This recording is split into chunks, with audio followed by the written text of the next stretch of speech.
Dua pemain Indonesia kembali bersinar dalam pertandingan. Imbang antara Fortuna Sittard dan PSV, Romeni menunjukkan adaptasi yang cepat. Dengan mengemas 2 gol dari 2 pertandingan, mereka akan menjadi amunisi tambahan yang memperkuat Indonesia pada bulan September. Kabar baiknya, bek tengah utama J, Itses, masih mengalami cedera dan belum dipastikan kapan akan kembali. Seperti inilah komentar fans Vietnam.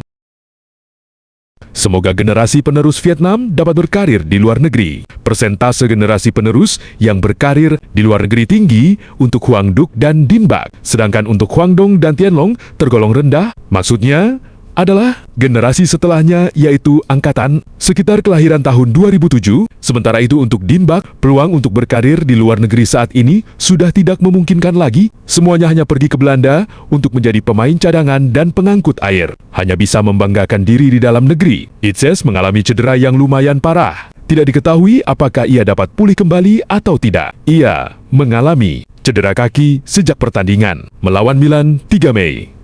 Sebelum pulih sepenuhnya, ia dipaksakan bermain pada pertandingan terakhir musim ini sehingga cederanya berlanjut. Menurut informasi yang beredar, ia harus beristirahat sekitar 3 hingga 4 bulan. Pada pertandingan persahabatan awal musim, Sassuolo juga menurunkan banyak pemain cadangan sehingga dapat menjaga kondisi J agar mencapai kebugaran terbaiknya. Serie A baru dimulai pada 23 Agustus. Fokuslah untuk menjuarai turnamen ini terlebih dahulu. Setiap turnamen akan dihadapi satu persatu. Pada turnamen berikutnya, kita juga akan menambah amunisi dengan kehadiran Quang Vinh Pamba, Lee Williams, serta penyerang luar biasa Tien Lin. Abaikan saja mengumpulkan semua pemain tersebut tidak serta-merta membuat mereka menjadi tim yang hebat. Mereka telah bertanding di babak kualifikasi terakhir Piala Dunia bersama beberapa tim peserta Piala Dunia, tetapi Anda masih dapat berkata demikian. Terlepas dari rasa tidak suka yang ada, apa yang patut diapresiasi tetap harus kita apresiasi untuk mereka.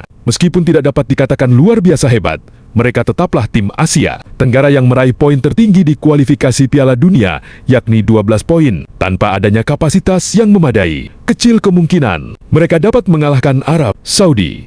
Namun, saat berhadapan dengan Vietnam, mereka tetap tidak akan dapat berbuat banyak. Jika memang terbukti sangat bagus, Belanda tentu tidak akan melepaskannya. Perlu diingat bahwa Belanda sendiri juga sangat membutuhkan penyerang yang berkualitas. Meskipun tidak dapat dikatakan sangat bagus, karena ia hanya bermain untuk klub papan tengah di Liga Belanda. Kualitas permainannya tetap jauh melampaui level Asia Tenggara. Kualitas permainannya belum tentu dapat melampaui Jepang. Sementara itu, saat bertanding melawan Jepang, kita sendiri tidak sepenuhnya kalah bersaing. Sama sekali tidak dapat dikatakan tidak kalah bersaing. Kita baru bisa tampil seperti itu karena menerapkan strategi bertahan total. Jika berani tampil terbuka dan saling menyerang melawan mereka, kita tentu akan dihancurkan tanpa sisa.